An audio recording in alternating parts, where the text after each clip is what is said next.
Now tell me, what's the scariest thing in the universe? What, besides Darth Vader and a lightsaber?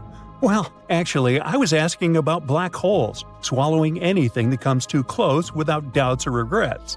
Blinding supernovae, mysterious hypothetical wormholes. Yeah, probably not. Because the most terrifying things in the universe are likely to be rogue planets. Ooh. Nomads, orphans, sunless, unbound. That is what these creepy worlds are called. They have no sun. Unwanted in their star systems, they were once ejected into the soulless emptiness of space. And some of them didn't even have their own star systems. They were born lonely. Rogue planets don't have sunlight. The never-ending night reigns on their surfaces. No light means no warmth, and almost no chance of any kind of life to be able to survive in these frozen worlds. How lonely! Kinda makes you tear up a little. Okay, I'm done. But how do rogue planets get born? When planetary systems, including our solar system, form, it can get messy. Most planets appear from the cosmic dust that is floating in space around a newborn star. And when these planets form, they push one another. This gravitational game of tag often shoves some planets toward the edges of the newly formed star system. And sometimes, one or two of them get ejected from their home altogether. There are also nearby stars that can play with planets too. Stars aren't often born on their own. Clusters of dozens to thousands of stars can appear in space. And in such a crowded environment, it's not a rare occurrence when a star with its own planets steals away a planet or two from another star. After getting a new planet, it can keep it for itself or throw it away into the dark, deep cosmos. Some free-floating planets pop up in a different way, with no parent star to help them. Like stars, they form from collapsed clouds of gas and dust, but since they are too weak, they can't put on enough weight and can't start nuclear reactions that make stars emit light. Such planet-like objects are known as failed stars. Or planets can go rogue after their parent stars disappear. Yes, sometimes stars go out, destroying some of their planets in the process. At the same time, the most distant ones, located in a safer zone, are left more or less intact. But the enormous force of a supernova ejects these planets away from the former star at a tremendous velocity. In any case, astronomers think there may be more rogue planets in our home Milky Way galaxy than anyone ever suspected. A recent simulation has shown there might be billions of them. But the problem is rogue planets are very hard to detect. You know, it's a tricky feat to find any exoplanet, even when it belongs to a planetary system. After all, planets don't give off their own light like stars. That's why when astronomers want to locate an exoplanet, they look for something blocking the light of its parent star, and it's usually the very planet passing between the star and the observer. But researchers can't use the same technique with free-floating planets because there's no parent star and thus there's no light to get dimmer. Another method of detecting exoplanets is the radial velocity method. It detects the planet's gravitational effect on its parent star. But, as you may guess, it doesn't work with rogue planets either. Luckily, there are still some ways we can detect these space wanderers. Imagine a line of sight between a telescope on Earth and a distant star. When an object crosses that line, its presence is likely to bend and magnify the light of the star. This makes it appear brighter than usual. The trickiest part is to figure out whether this object is a rogue planet. It's true that the stars whose light such celestial bodies bend can't be their parent stars. They're too far away. But there might still be a small parent star invisible because of the glare of the main star. And astronomers have to wait for a long time, sometimes up to a decade, for the main star to move a bit. Then they can finally check if there's also a parent star out there.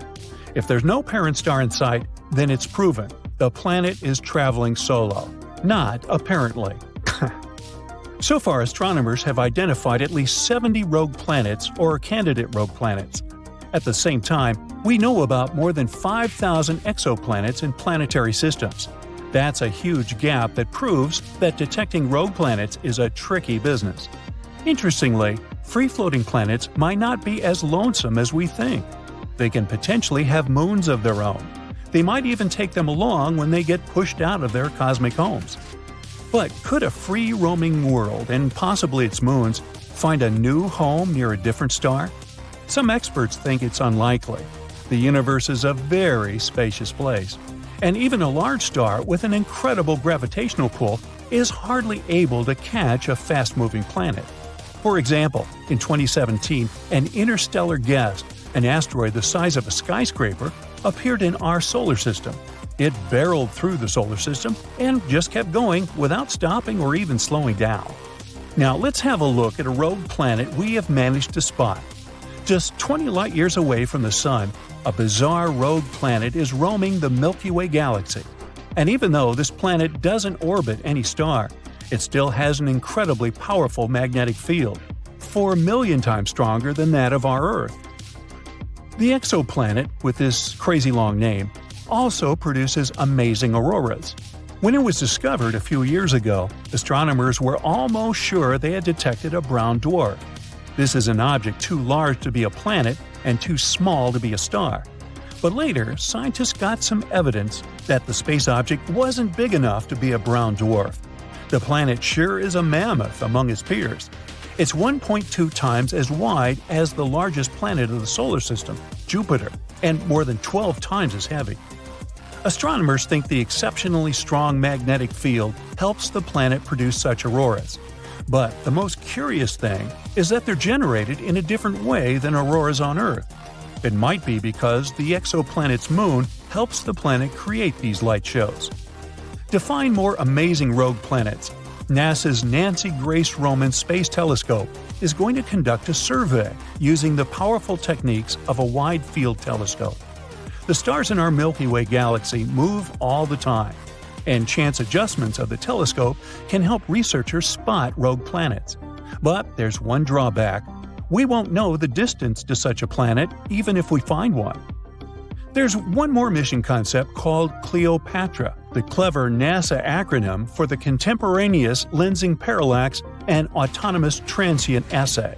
See, I told you it was clever. It might be able to exploit parallax effects to calculate the distances to rogue planets. Parallax is a shift in the position of a foreground object when seen by observers in slightly different locations. Could Earth one day turn into a frozen sphere aimlessly floating through space? Unlikely. Since our Sun isn't going to blow up one day, our world isn't likely to be pushed out of the solar system by our star going supernova. But a rogue planet could cause life on Earth to end. Oh boy. One day, such a space intruder might push Earth out of the habitable zone near the Sun and take its place. And our planet would have to retreat to an extreme orbit farther from the Sun. The climate all over the planet would start getting colder and colder, turning first half of the planet, then our entire world, into an icy desert. There would be a lack of food and other resources. It'd be getting darker and darker. There wouldn't be enough light for planets to get energy. They would wither, and animals that used to feed on them wouldn't be able to find food. Most species would go extinct. The farther our planet would be from the Sun, the weaker the star's gravitational pull on our planet would be. In the end, our beautiful Earth would get too far away from its main source of light and heat. It would turn into a lifeless piece of rock covered with a thick layer of ice. Wow, bummer. But hey, don't worry, I guarantee that will never happen. At least, not on my watch. Back in 2008, astronomers found a mysterious something orbiting a star called Fomalhaut. This star is very bright and sits about 25 light-years away from us. Trillions of miles, sure, but pretty close in space terms. It's in the constellation Southern Fish, the one that looks like a single fish floating in the southern night sky. It's a small and relatively dim constellation, but Fomalhaut is what makes it so special. In Arabic, this means mouth of the fish, and you might guess where that name comes from. It's the brightest star in the constellation. If you're in the southern hemisphere, you can easily spot Fomalhaut with the naked eye.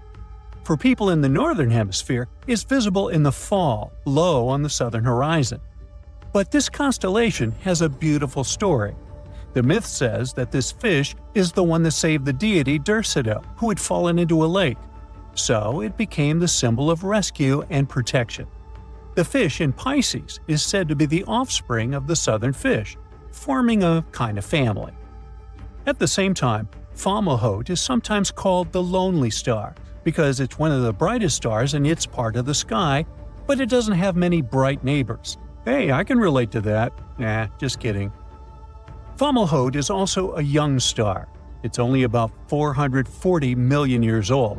Now that sounds like a lot, but our Sun, in comparison, is 4.6 billion years old. And finally, it's surrounded by a giant ring of dust and gas. This is called a debris disk. It's like a dust cloud that serves as the birthplace of planets. It's like the Kuiper Belt in our own solar system, where Pluto lives, but on a much grander scale. But then, astronomers noticed something odd about this disk. It wasn't evenly shaped. This means that there's something that influences gravity nearby. A planet, perhaps? And when they took pictures of the disk, they found a faint glowing dot inside it. That was our mysterious gravity center, Fomalhaut b, or how they named it later, Dagon. They immediately thought it was a planet. In 2008, it was a huge deal because scientists captured an actual image of it using the Hubble Space Telescope. Now that's a super rare thing, especially for objects outside our solar system, not to mention such tiny things as planets. And the photos were fascinating. At first, everyone was excited about the new world. Scientists thought that Dagon was a massive planet, something maybe like Jupiter, a gas giant. They even guessed that it had an oval-shaped orbit, which means that it would take about 1,700 years to go around its star just once. That's one of the craziest orbits we've ever seen. But as they kept studying Dagon, they noticed that things don't add up. For starters, they couldn't find it in infrared light. Now, planets that big usually give off heat, and telescopes like Spitzer, which look for heat signals, found nothing. Weird, right? Also, the planet was moving too strangely. Its orbit didn't match what you'd expect if it were shaping the dust ring. So scientists started thinking, maybe it's not a planet at all. And as the doubts creeped in, the hype calmed down.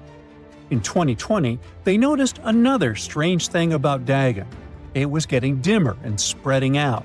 And well, planets don't usually do that, but clouds of dust do. This led to a new idea.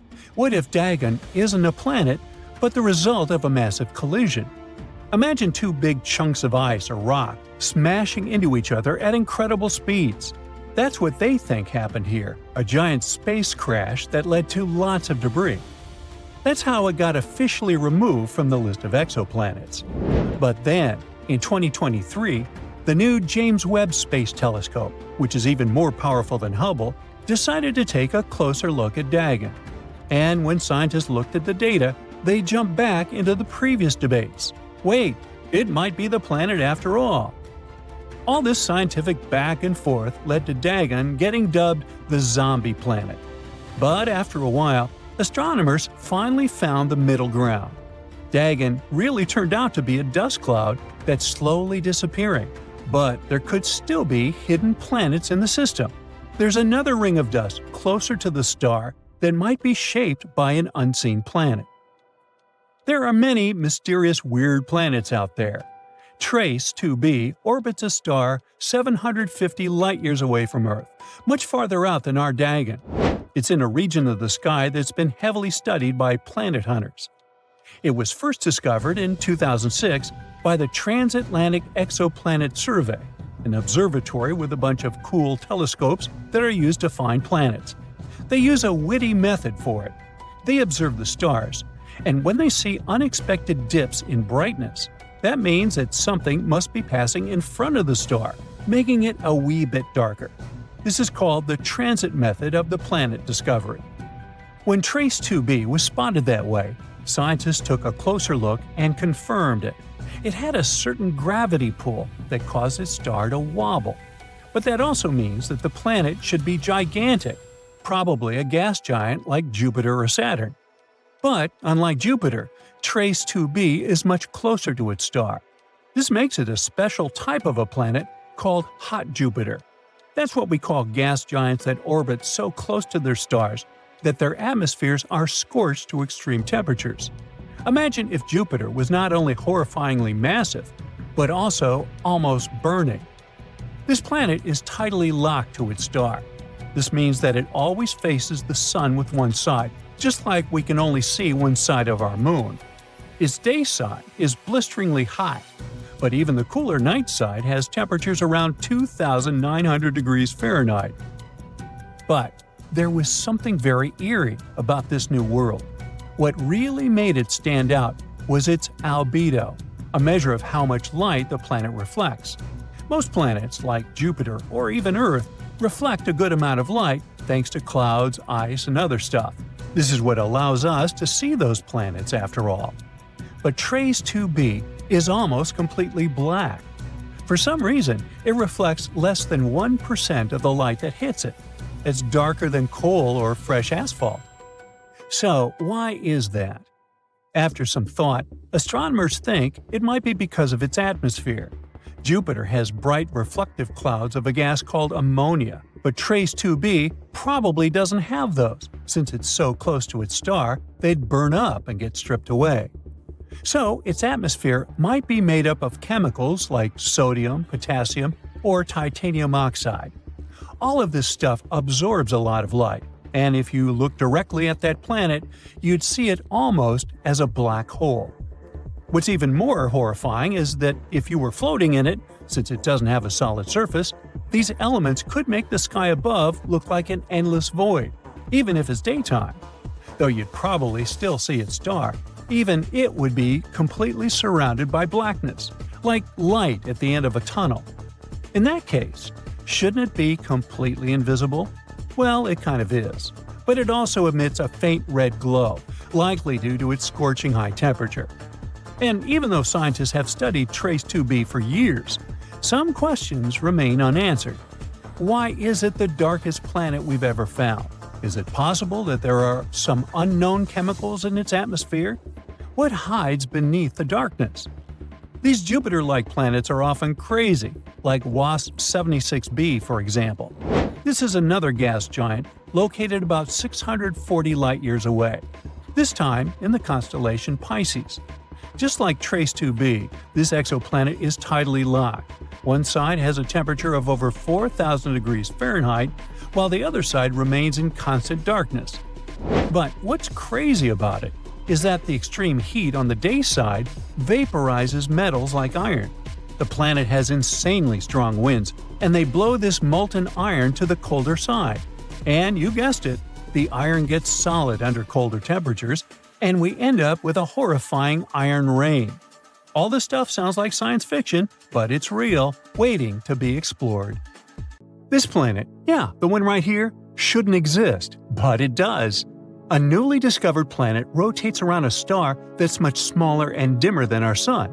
The planet, however, is enormous. Such a tiny star couldn't create it, so it's like finding an ostrich egg in a chicken coop. A team at Penn State built a special tool called the Habitable Zone Planet Finder. It's an instrument that's supposed to find planets around dim, cool stars. It's connected to a big telescope in Texas. The tool looks at the light from these stars, which is mostly in the near-infrared, beyond what our eyes can see. This gadget can spot changes in a star's speed caused by a planet. If the star movement slightly changes, that means there must be a gravitational pull nearby. Years ago, this technique helped find the first known exoplanet around a star like our Sun. Today, we've improved this method to make more precise measurements. Our main goal is to find Earth-like planets. They should be rocky and located in habitable zones, areas around stars where liquid water could exist. The Doppler technique isn't that great at finding Earth-like worlds yet, but works well for cool, dim stars. And that's how we discovered the impossible LHS 3154b. Planets usually form in disks made of gas and dust in space. Picture a flat, spinning cloud of tiny particles. These particles come together and stick to each other, creating a flat, rotating disk. Over time, these tiny bits combine to form a solid core. This is the starting point for a planet. Once the core is there, it attracts more dust and even gas like hydrogen and helium. But making a planet this way isn't easy. They need a lot of stuff, mass, and materials. This process is called core accretion. Stars are a huge help in that process. Usually, big stars have more gravity, so they can gather more stuff to form planets. But the star we discovered recently isn't very big. It's 9 times smaller than our Sun. A star this small shouldn't have a big enough disk to make a heavy planet. To do that, its disk should have been at least 10 times bigger. But this heavy planet, LHS 3154b, exists. Now, this mysterious planet is 13 times heavier than our Earth. It's similar in size to Neptune. It's about 50 light-years away from us in the Hercules constellation, which, in space terms, is very close. The planet is also super close to its star, completing 1 year in almost 4 days. This discovery is making scientists rethink their ideas about how planets and stars come into existence. There are new theories coming around. For example, a theory called gravitational instability. It says that, instead of the pieces coming together bit by bit, the material in the disk collapses all at once, directly creating a planet. But even with this theory, it's hard to explain how such a heavy planet could form without a really massive disk. It'll take us some time to figure out the truth. This isn't the first planet that makes us doubt our theories. Recently, scientists found another planet called Hala. This planet is orbiting a star called Baekdu, and just like the previous one, it shouldn't really exist. It's way too close to its star. Stars change a lot during their lives. Normally, when a star becomes big and prepares to leave this world, it's called the red giant stage. A star like that tends to destroy or push away any nearby planets, creating a huge mess. Hala rotates around a red giant, and it should have been swallowed or destroyed by the expanding star a long time ago. But it's still hanging there. Even though Baekdu has already started burning helium and shrunk to a smaller size than expected, Hala isn't bothered in the slightest. Scientists call Hala the Forbidden Planet. This discovery challenges what we thought about how planets survive near aging stars. It raises 2 theories. One suggests that Baekdu was once 2 stars, a white dwarf and a red giant. Hala orbited them both, and they merged before the red giant fully expanded. This allowed Hala to survive because the extra helium from the white dwarf prevented the red giant from growing too much. The second theory says that Hala formed from the debris created when the 2 stars merged. In this scenario, Hala would be a very young planet orbiting an elderly star. Astronomers plan to continue studying Hala and look for more planets like that. Another oddball, besides me, is called LTT 9779b. This one scares us too because it's too shiny. The planet reflects 80% of the light from its star. Regular mirrors reflect from 85 to almost 100% of light, which means that this mysterious planet should look like a rough mirror, with aluminum or silver-like reflections. This is another Neptune-sized planet. It's located 268 light-years from us and was discovered by NASA's TESS spacecraft. It completes a full rotation around its star in just 19 hours. It's so close to its star that it's scorching hot, reaching temperatures over 3,600 degrees Fahrenheit. Normally, planets this close lose their atmosphere and turn into bare rocks. But this one breaks the rules again. Now this time, we know the secret of its survival. It's because of the planet's shiny metallic clouds, which are made of glass and titanium salt. These clouds rain titanium onto its hot surface. They also reflect a lot of the light, preventing the planet from getting too hot and losing its atmosphere. It's like having a mirror shield. This planet's size also surprised scientists. It's way bigger than Earth. Other planets this close to their stars are either much bigger gas giants or small rocky planets. This planet is a smaller gas giant, and scientists didn't expect it to exist so close to its star. This is the shiniest planet ever found, even shinier than Venus. But despite its cool appearance, it's probably not a friendly place for life because of its extreme temperatures and strange metallic rain. And our final rule breaker is a planet called WASP 107b. Scientists discovered it using the James Webb Space Telescope. It's located around 208 light-years from us in the Virgo constellation. It's also fast and completes an orbit around its star in just 6 days.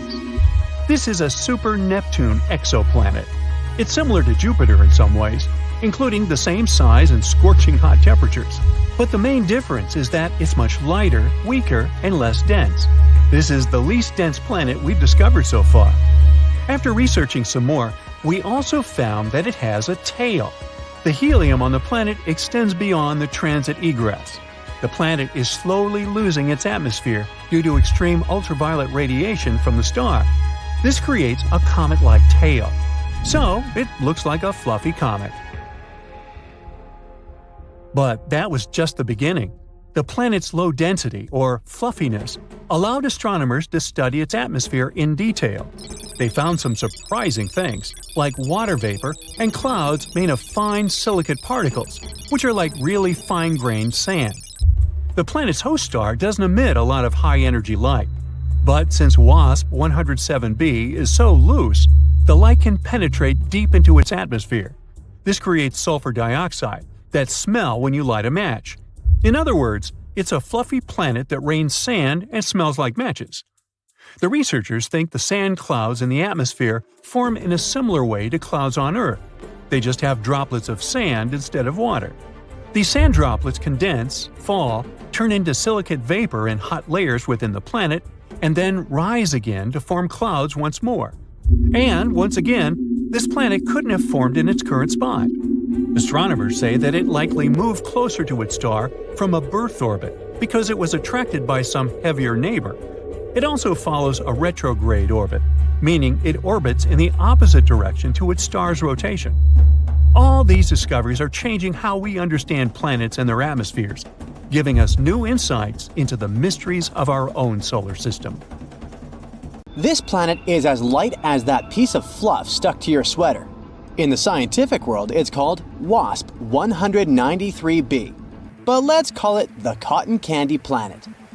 It's located around 1,200 light-years away from us.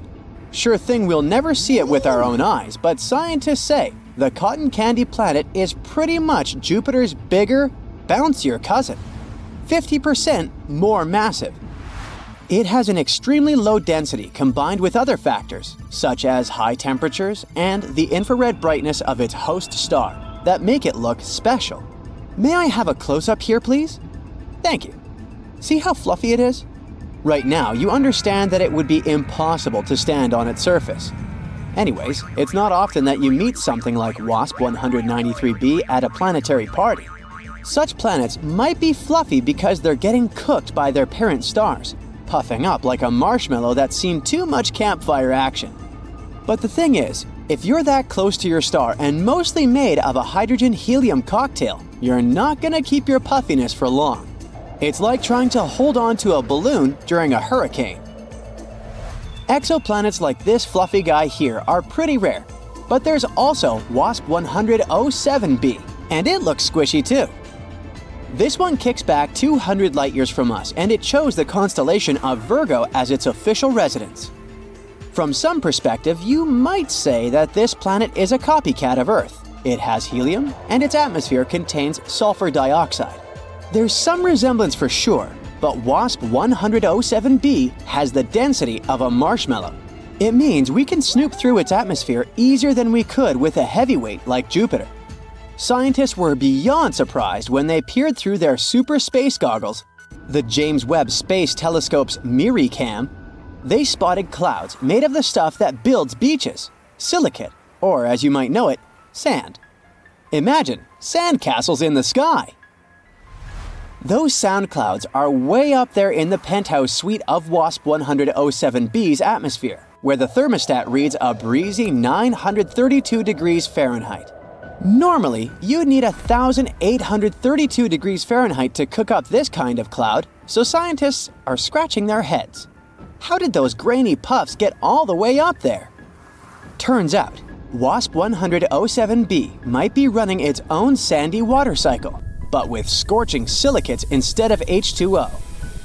Silicate particles get whooshed up from the sizzling lower levels by some sort of cosmic elevator, and then they cool off, party together as clouds and sprinkle down a silicate drizzle.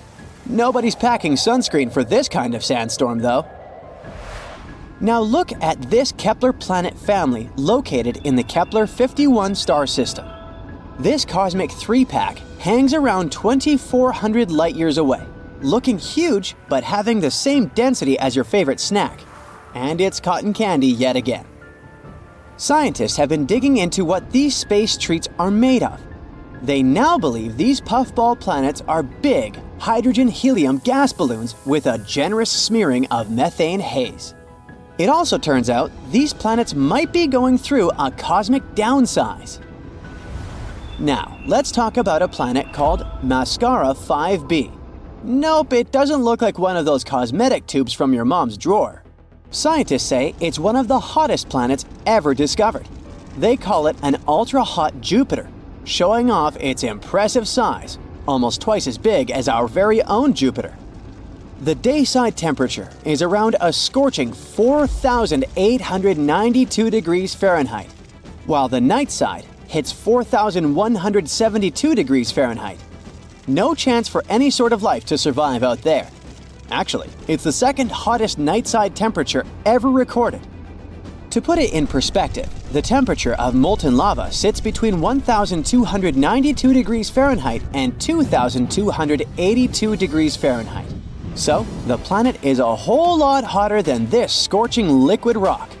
Its temperatures even surpass the melting point of most metals, which is around 3,632 degrees Fahrenheit. Scientists mention that the insane heat on this planet is comparable to the exhaust of a rocket engine. Back in 2005, one famous star called... Wait, is that a name or a phone number? Whatever. So, turns out this star has a hot sister, and they have very similar names. This hot sister has B at the end. Well, this place looks like something from a sci-fi movie as it rocks a mesmerizing blue marble vibe, according to NASA. Such an appearance results from an atmosphere packed with hazy clouds laced with glass. The rain on this planet is glass-filled precipitation that likes to fall sideways, thanks to fierce winds blowing at a speed of 5,400 miles per hour. And yeah, it's the hot sister for a reason. Scientists have measured the daytime temperatures in this nightmarish world. It's around 1,700 degrees Fahrenheit. So when it rains on this planet, it's more like molten glass pouring down instead of your typical waterworks. You may not know it, but space is swarming with wasps. I'm talking about planets called WASP. Meet WASP 76b. This sizzling hot Jupiter-like planet is so out of this world, it rains iron at night there. The daytime side is no less of a fiery nightmare. The temperature there is about 4,300 degrees Fahrenheit. WASP 76b may be slightly smaller than Jupiter, but don't underestimate its grandeur. This fireball is located 640 light-years away from Earth. And its terrifying climate is the result of one seriously extreme orbit. You see, these gas giants are fittingly known as hot Jupiters. They like to keep it hot, so they orbit way too close to their scorching host stars. In this case, WASP 76b is nearly 10 times closer to its star than Mercury is to our Sun. That's way too close for comfort, leaving this rebellious planet tidally locked to the star. So, while one side basks in eternal light, the other is trapped in perpetual darkness. 55 Cancri E is a total gem. It's the raddest super-Earth ever spotted. Scientists initially believed it was packed with so much carbon that its insides were blinged out with diamonds, thanks to insane pressure and sizzling temperatures of 4,892 degrees Fahrenheit. But researchers put a dent in the diamond hype, showing there was actually less carbon than we had originally thought. Well, diamonds aren't actually that rare and expensive after all. They're just well marketed. The last destination for today is GJ2322-2650b, located 40 light-years away from Earth. This planet is like a supersized Earth, almost 3 times bigger in diameter and a whopping 7 times heavier. It orbits around its red dwarf star faster than you can finish a pizza, finishing a complete loop every 38 hours. But it's not just the planet's size or orbit that's out of this world. It's pretty hot out there, with mind-melting 450 degrees Fahrenheit. But the coolest thing is that this planet is practically drowning in water. The sizzling temperatures and crazy high pressures on J2322-2650b create some super cool materials like hot ice and superfluid water. Superfluidity is something that happens in liquid helium when it's almost as cold as it can get. On Earth, water totally missed the memo on being superfluid because it needs ridiculously low temperatures and off-the-chart pressures to pull off that trick. Still, there's not much use in superfluid water. Even if you try it, you'll just get dehydrated.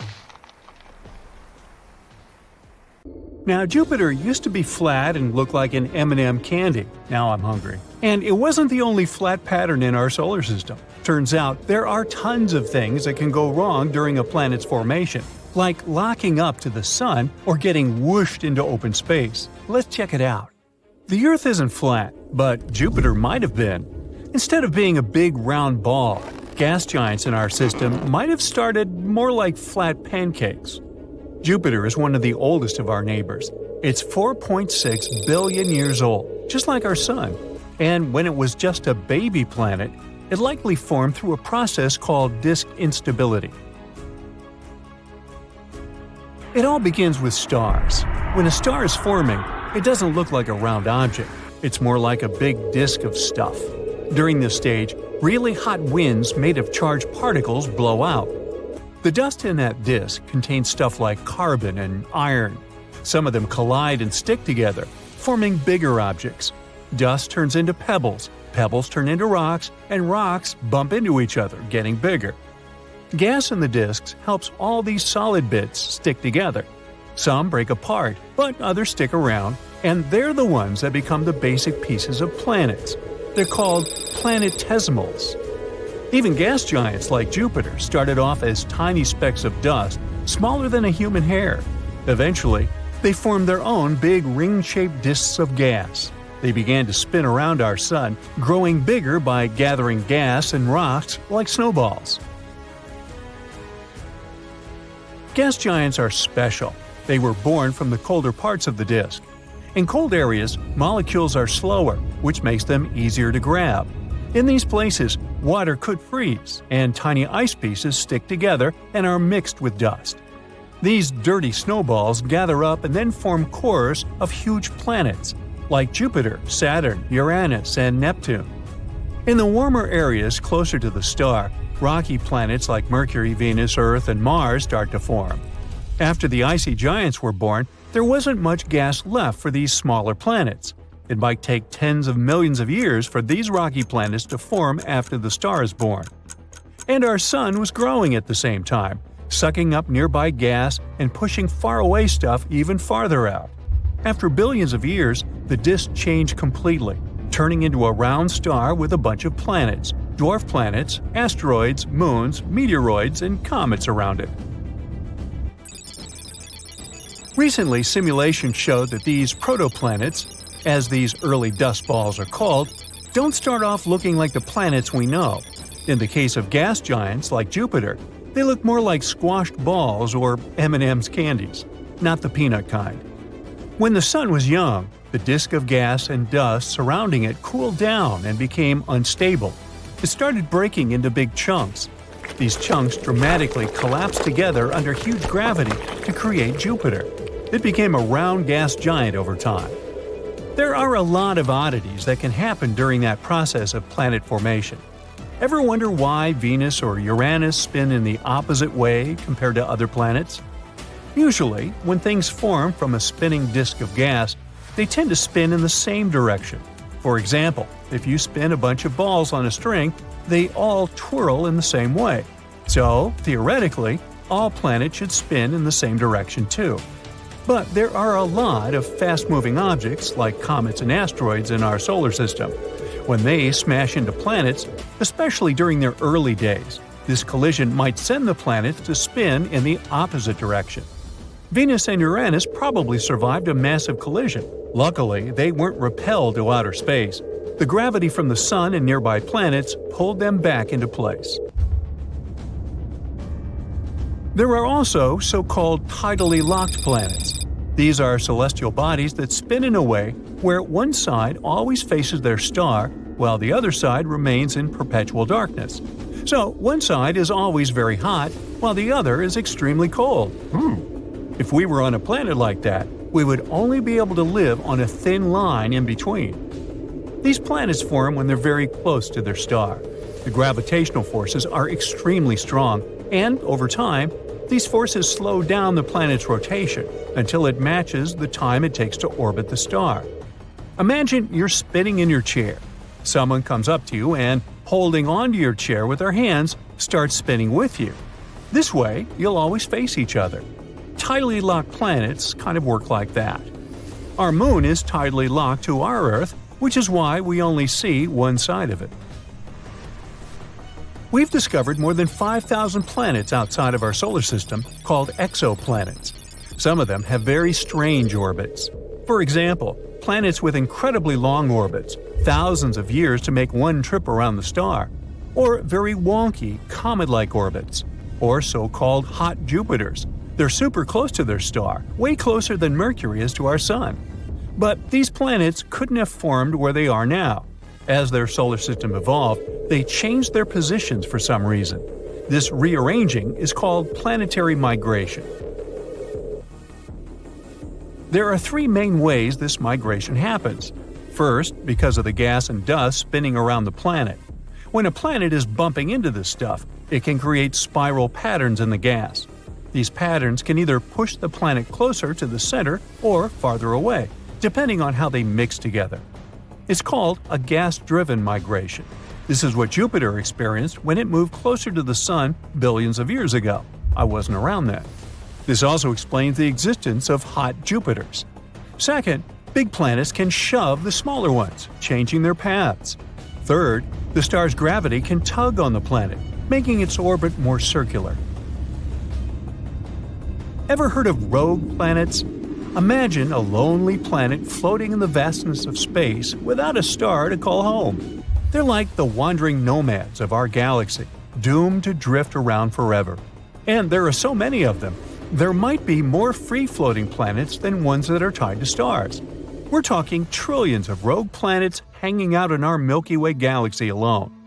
They're often as massive as our biggest planet, Jupiter, but most of them might be Earth-sized. Some might even have thick atmospheres that keep them warm, even though they're far from any star. Some of them might have wild auroras, while others could host moons with liquid water, a potential haven for life. There's even a chance that they might contain extraterrestrial life. These planets might bump into other stars or even entire planetary systems as they journey through space. Sometimes they might get caught in a star's gravity for a while before getting flung back out into space. But how are they born? Sometimes, during this chaotic process of planet formation, not all planets can manage to stay close to their parent stars. Some of them get kicked out of their solar systems due to powerful gravitational interactions with other planets or passing stars. These ejected planets become rogue planets. In 2012, astronomers found a solar system from the very beginning of the universe. This system included a star and two planets. We called it a fossil system. The star is super old, about 13 billion years, almost as old as our entire universe. It was mostly made of just hydrogen and helium. This is unusual because planets usually form from clouds of gas that contain heavier stuff. That's when we figured out that the way planets formed before was different from how they form now. We know that stars with more metals are more likely to have planets. In astronomy lingo, metals means any chemical element other than hydrogen and helium. But in the early universe, there weren't many metals. Most of them were created inside stars and then spread out into space when those stars blew up. So, when did the very first planets form? This newly discovered system helps answer these questions. Its two giant planets are orbiting a star that's incredibly low in metals and extremely old. This should be really rare, if not impossible, but they exist. This means that maybe there are more planets in metal-poor systems than we thought. Studying them will help us learn more about the history of planet formation. We just can't get enough of Mars, can we? Everyone wants to go there, and astronauts are now looking at caves on the red planet where they can live once people inhabit it. The planet itself has some similar characteristics to Earth. Yeah, it's somewhat smaller than Earth, but the time it takes for the planets to revolve around themselves is also similar, which is about a day. On paper, Mars might seem like a good idea given some similarities to Earth, but there are some factors we need to pay attention to before we consider stepping foot there. The temperature. Mars might look like a scorching hot planet like a freakishly large Sahara Desert, but quite the opposite. It's really cold. Mars has a reputation for being a freezing, desolate, endless land that happens to have the largest mountain in our solar system thus far. So, within those mountains, astronauts and scientists are considering whether naturally built caves are the answer to our survival. Caves won't be the worst thing we'd live in considering our ancestors used to dwell in caves in communities. Logically, it's the best place to stay dry during a storm and keep warm. It's the best place for protection against predators like giant birds, elephants, and saber-toothed cats. We even had our first art shows in caves with evidence of cave art dated thousands of years ago. Caves are a good idea, and they can also help us save a lot of money when establishing a colony on Mars. Rather than building a fresh structure in the middle of an open plain, the cave structure will help and influence the architecture, potentially saving lots and lots of money. Going to Mars will be expensive. It's already expensive sending people to the moon and launching a rocket into space. So, we have to consider the logistics. Another thing to look out for is caves in the ground that are not necessarily stuck on mountains. Scientists believe that most potential places for humans to thrive are caves. These spaces are large enough to host large populations. So far, they identified 9 caves as large as football fields. So what would life look like if we lived in caves on Mars? For one thing, sunlight would be hard to access. By the time we reach Mars, we would have the best technology to maximize our lifespan in a hostile environment, which means withstanding the harsh sun rays of Mars. Most likely, we would dig through the caves further underground where oxygen would be pumped for everyone to breathe. People can walk around casually, thinking they're on Earth, and to exit the caves, you would need to wear a special suit. These cave colonies would have dormitories for people to live in and special spaces for colony meetings, entertainment, grocery markets, schools, and other places that are needed to sustain a colony. There would also be indoor farms to grow crops and raise livestock. A team of experts mapped out what some of the dwellings will look like on Mars. And just like on Earth, we will have apartments for young professionals, family homes, and luxury mansions.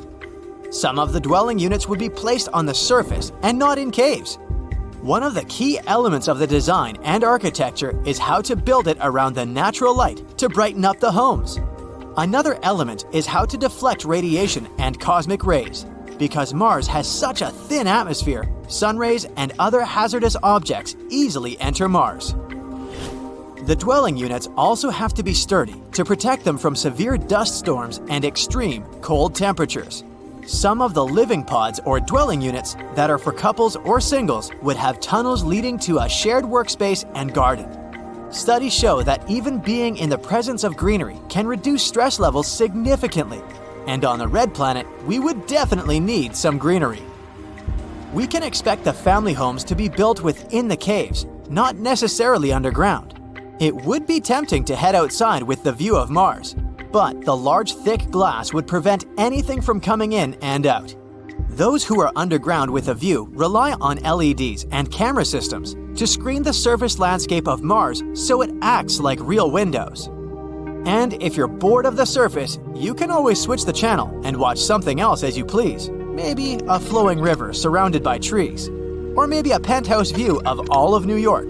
The choice is yours. There would be a driveway that leads to a garage so one can enter and exit easily. There won't really be a reason to exit the cave colony except probably to visit other cave colonies. In this case, we would have highly crafted vehicles that will take people from colony to colony on the surface. The vehicles can withstand harsh temperatures and would be constantly transporting people daily. Some people might live in a certain colony and have to commute to work every day in other colonies. Humans might not have to be working in dangerous conditions or on the surface. We would have robots that will do that for us. The thing about robots is that they don't need to be human-shaped to do a job. However, before transporting humans to space, we would need to create some human-like robots and land them on Mars. With the exact physical form, we can determine what would happen to people if they were on Mars. We would have robots for specific tasks, helping us with everything. Let's not forget artificial intelligence plays a major role in monitoring the systems and updating the functionalities of the colony. It'll know when certain systems need fixing, adjusting, renewing, and changing. We also need people to keep an eye out for anything out of the ordinary, and also to make sure people are behaving and not breaking the law. Getting to Mars would be the earliest obstacle we will face. We've already launched some robots to explore the terrain and conduct some studies.